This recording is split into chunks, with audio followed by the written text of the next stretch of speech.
Hello students. तो आज मैं स्टार्ट करने जा रही हूँ नाइन्थ लेसन एनवायरमेंटल मैनेजमेंट। तो इसमें मेन पॉइंट्स है वेदर एंड क्लाइमेट। देन यहाँ पर हम स्टार्ट करेंगे सबसे पहले वेदर एंड क्लाइमेट का, तो पूरे में बाद में रीड कर लूँगी।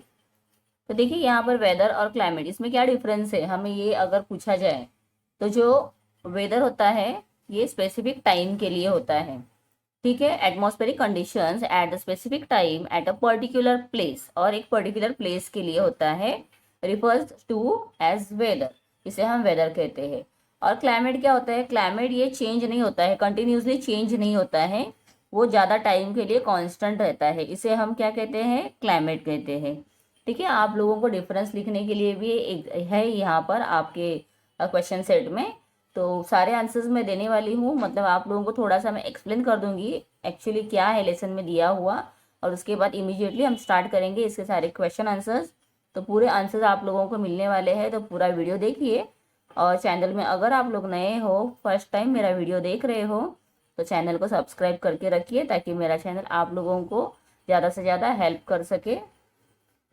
ठीक है, मैं अपने तरफ से ज़्यादा हेल्प करने की कोशिश करते रहती हूँ। तो चलिए यहाँ पर देखिए क्या दिया हुआ है, और हम अभी वेदर को, जो हम वेदर रहता है पर्टिकुलर टाइम के लिए, पर्टिकुलर प्लेस के लिए, तो हम कैसे बोलते हैं, उसे हम एक्सप्रेस करने के लिए कहते हैं कि today it is too cold, या अगर हॉट है तो हम कहेंगे it is very hot today. तो ये एक्सप्रेस करने का, ये वेदर को एक्सप्रेस करने का स्टेटमेंट है। ठीक है, तो weather depends upon the prevailing conditions of the air. तो ये एयर के जो प्रिवेलिंग कंडीशन है उसके ऊपर डिपेंड रहता है। The climates of a particular region is the average of daily readings of various weather related parameters recorded for several years. Hence, climate is a long-term predominant condition. तो climate क्या है, it's a long term predominant conditions of the atmosphere. ये हमें तो एक first point ही मिल गया यहाँ पर वेदर के बारे में।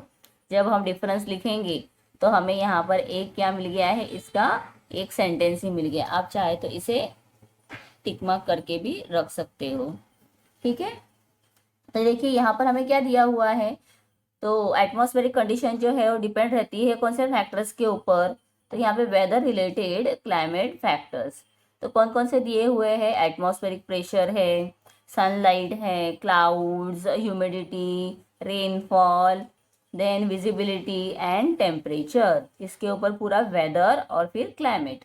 ठीक है, डेली वेदर के ऊपर फिर क्लाइमेट को हम डिसाइड करते हैं कैसा क्लाइमेट है वो। यहाँ पर दिया हुआ है चेंज इन वेदर्स, क्या दिया है, climate does not change continuously, the climate is that which remains constant in a region for a long duration, जो लॉन्ग ड्यूरेशन के लिए रहता है। तो यहाँ पर ये भी हमें एक पॉइंट मिल गया क्लाइमेट के बारे में। Thus, we say that the weather is related to specific locations and specific time, whereas climate is related to the longer duration and larger area. यहाँ पर भी हमें एक पॉइंट ये मिल गया है। चेंजेस इन द वेदर्स में occurs for short periods, changes जो वेदर में होते हैं ये शॉर्ट पीरियड्स के लिए होते हैं, periods of time, whereas changes in the climate take place slowly over a much long duration। तो यहाँ पर हमें दोनों के एक एक पॉइंट मिल गए हैं, एक तो हमें वेदर का मिल गया और दूसरा यहाँ पर क्लाइमेट का मिल गया है। Climate plays a very important roles in our day to day life, it influence our basic needs like food, clothings and shelter as well as our occupation. तो जो भी ऑक्यूपेशंस हैं तो उसके लिए जो भी रॉ मटेरियल लगता है ये कहाँ पर, फार्म में प्रोड्यूस होता है। तो वो अच्छे से प्रोड्यूस होने के लिए सबसे इम्पॉर्टेंट क्या रहता है, क्लाइमेट। क्लाइमेट के अकॉर्डिंग ही फार्मर्स ग्रो करते हैं ना क्रॉप्स डिफरेंट डिफरेंट टाइप्स की। तो climate is the specially important for the agrarian countries like India. Various climate factors like the directions and speed of wind, temperature, then atmospheric pressure, etc. are considered during the constructions of runways, seaports, huge bridges, and sky scrapers etcetera. Sky scraper क्या होते हैं? जो high rise buildings होते हैं, बहुत ऊंची ऊंची जो बिल्डिंग्स होती हैं उसे स्काई स्क्रैपर कहते हैं। ठीक है। उसके बाद स्पेशल दिया हुआ है क्या? The 23rd March is observe as the world's metrological day. तो इसे आप लोग अंडरलाइन करके रखो, बिकॉज ये आपको फिल इन द ब्लैंक्स के लिए या फिर मैच द पेयर के लिए आ सकता है। The collect information about, okay ठीक है। अभी नेक्स्ट क्या दिया हुआ है? Human progress is related to a conducive climates and the geography. तो क्लाइमेट और ज्योग्राफिकल वहाँ का कंडीशन कैसा है, इसके ऊपर प्रोग्रेस ह्यूमन का रिलेटेड है। Human beings have design the time schedules for their lives based upon country centuries of climatic experiences. Then science find it necessary to study climates in views of its effects on agricultural production. Okay तो ये यहाँ पर importance हमें फिर से दिया हुआ है, importance of the वेदर्स in living world. तो वेदर का इम्पोर्टेंस क्या है यहाँ पर दिया हुआ है। उसके बाद ओके यहाँ पर भी थोड़ा इम्पोर्टेंट है, इंस्ट्रूमेंट और टेक्नोलॉजी के बारे में दिया है। while ascertaining the climates of the particular regions, reviews of earlier studies of the various aspects of the climate is very important. Most countries in the world have established meteorology departments for making and recording such observations. These departments have observatories which are equipped with modern instruments and technology. If present climate conditions are analyzed with reference to the past climate conditions, we can predict climate changes of future. मतलब हम क्या कर सकते हैं, जो climate आएगा कैसा होगा उसके बारे में हम प्रेडिक्ट कर सकते हैं, बता सकते हैं। As climate is the net result of a complex mixtures of various atmospheric factors. लेकिन क्या है, क्लाइमेट कैसे है बता सकते हैं, बट वो कैसे एक कॉम्प्लेक्स मिक्सचर है। ऐसे नहीं है कि कहा गया है कि अभी इसके बाद बारिश होने वाली है तो यस वहाँ पर बारिश होगी, ऐसा नहीं होता है, बिकॉज क्लाइमेट कभी भी बदल सकता है। ठीक है। देन ओके मेट्रोलॉजी क्या दिया हुआ है, ये भी हमें क्वेश्चन है। The science that studies the interrelationship between the various components of air, then natural cycles, then geological movements of the earth and the climate is called metrology. तो यहाँ पर हमें ये पॉइंट मिल गया है, what is called as metrology, या short note में लिख सकते हैं। Metrology include the study of storm, clouds, rainfall, thunder, lightning etcetera. तो इसे अंडरलाइन करके रखो, सब इम्पोर्टेंट्स है। देन उसके बाद depending upon the study of such factors the weather forecast are made. They are useful to common people, farmers, fisheries, because fishers भी जाते हैं ना, फिश कैचिंग के लिए समुद्र में जाते हैं, तो उनको अगर पता चला कि स्टॉर्म आने वाला है या थंडरिंग होने वाली है, लाइटनिंग होने वाली है या रेनफॉल है, तो they can take precautions of that. Then aviation services, जो ये एरोप्लेन चलाने वाले हैं उनके लिए भी फिर ये बहुत अच्छा इंपॉर्टेंट यहाँ पर इंफॉर्मेशन होगा। And water transport and various other organisations. Okay इसके बाद आप लोगों को WMO का यहाँ पर फुल फॉर्म आएगा लिखने के लिए, तो आप लोग लिख सकते हैं वर्ल्ड मेट्रोलॉजिकल ऑर्गेनाइजेशन। IITM मतलब Indian institutes of tropical metrology. Then और एक है NOAA, national oceanographic and atmospheric administration. Okay ये 1 2 3 इंपॉर्टेंट है, इसे अंडरलाइन करके रखो और इसे लर्न भी करो, बिकॉज एग्जाम के लिए this is very important. Abbreviations में आते हैं ना लिखने के लिए। Then institutes of work, okay क्या दिया हुआ है, the world metrological organisation was established by united national organisation on 23 March 1950, underline करके रख दो। ओके, इसके बाद ये मैंने थोड़ा आप लोगों को इंट्रोडक्शन दिया, इसमें क्या दिया हुआ है उसके बारे में।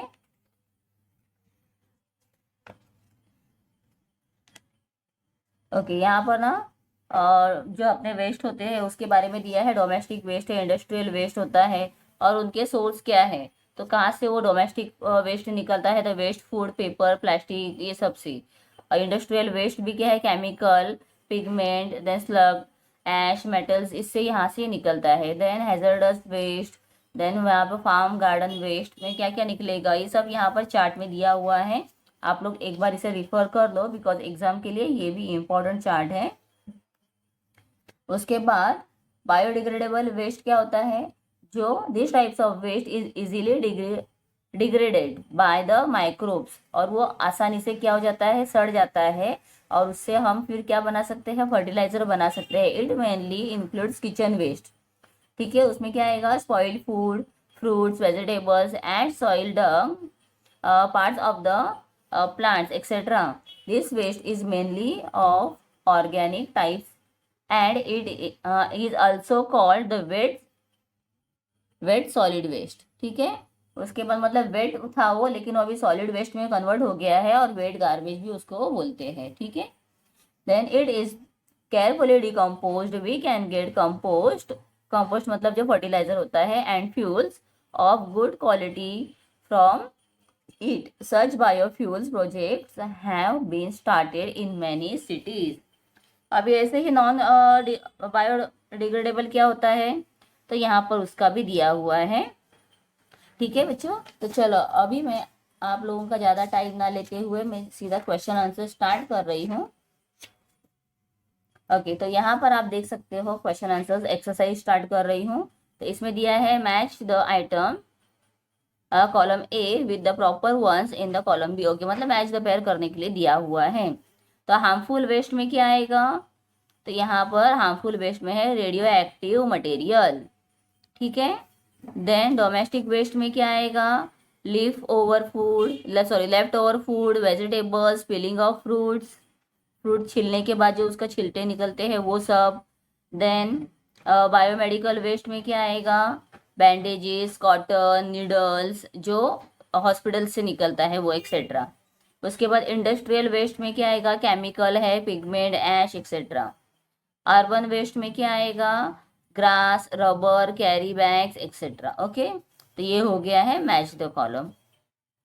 इसके बाद सेकंड दिया हुआ है, complete the statement using the given option and justify those statement. यहाँ पर आप लोगों को ऑब्जेक्टिव्स दिए हुए हैं, फिल इन यहाँ पर ब्रैकेट में, इसमें से फाइंड करके लिखना है। तो फर्स्ट दिया हुआ है ए में, of the abiotic factors that affects biodiversity by far the most important is dash. तो इसमें हमें लिखना है जोग्राफिक फेवरेबिलिटी, ठीक है। उसके बाद सेकंड देखो, a descriptions of the climates conditions of short durations in a particular area. ये क्या होगा, शॉर्ट ड्यूरेशन का weather. Then irrespective of the progress of human beings we have to think about dash. हमें क्या करना है, what we have to think about, we have to think about the climate. Then establishments where the various climate factors are recorded are called, जहाँ पर record किए जाते हैं उसे हम कहेंगे ऑब्जर्वेटरी। ओके, ठीक है। तो यहाँ पर ये मैंने ऑप्शंस आप लोगों को इसमें से ही दिए हुए हैं। Then will continue next question, that is answer the following question. How is first aid provided to victims of disaster who are injured. तो विक्टिम्स जो होते हैं डिजास्टर्स के, तो उनको किस तरह से फर्स्ट एड दिया जाता है, यहाँ पर ऐसे हमें पूछा है। तो ये स्क्रीन के ऊपर मैंने आप लोगों को आंसर दे दिया है। उसके बाद सेकंड देख लीजिए, state the scientific and eco friendly methods of waste management. तो इसका आंसर भी आप लोगों को स्क्रीन के ऊपर मिल गया है। नेक्स्ट देखिए, question number C, explain with suitable example the relationship between weather forecasting and disaster management. Okay, तो इसका आंसर भी मैंने स्क्रीन के ऊपर आप लोगों को दे दिया है। इसके बाद हम कंटिन्यू करेंगे fourth question, that is D, why is e waste harmful. E waste मतलब जो इलेक्ट्रॉनिक का वेस्ट होता है उसे कहते हैं ई वेस्ट। वो हार्मफुल क्यों है, express your opinion about this. तो इसके बारे में हमें अपना ओपिनियन लिखना है। तो this is also given on screen. Next देख लीजिए, uh, how will you register individual your participation in solid waste management. Okay, तो ये देखिए इसका आंसर भी स्क्रीन के ऊपर अवेलेबल है।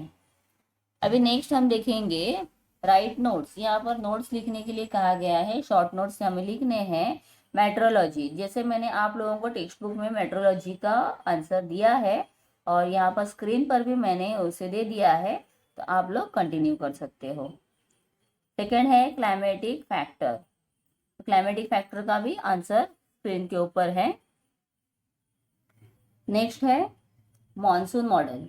ओके, तो इसका आंसर भी देखिए स्क्रीन के ऊपर, मैंने सारे आंसर आप लोगों को स्क्रीन के ऊपर लेआउट कर दिए हैं। इंडस्ट्रियल वेस्ट, फिर उसके बाद है प्लास्टिक वेस्ट, और लास्ट दिया है प्रिंसिपल ऑफ फर्स्ट एड। तो फर्स्ट एड का क्या प्रिंसिपल है ये हमें यहाँ पर पूछा गया है। ठीक है, ओके।